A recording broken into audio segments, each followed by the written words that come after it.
தகுதிவான் அவர்களுடைய மகன் அவர்களுக்கு சன்மானம் வழங்கப்படுகிறது.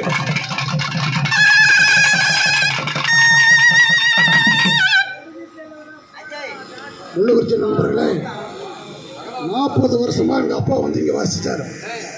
அந்த நிகழ்ச்சியை இப்ப 2 வருஷமா பையன் வந்து வாசிக்கிறாரு. வேலை செய்யாமையே மரியாதை கொடுக்குறோம்.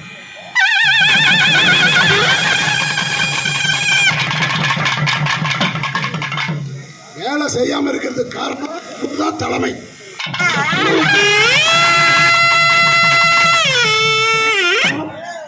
பேரு எடுக்கணும், தெரியுதா? இன்னும் இல்லை, இன்னும் நல்லா எடுக்கணும், ஜனங்க வந்து விரும்பணும். நல்லா பார்த்துக்குவாங்க. அருமையாக இருக்கணும். இந்த நிகழ்ச்சி ரொம்ப சிறப்பாக நடத்த முடியுது. ஜூம்ல தான் இருக்கு.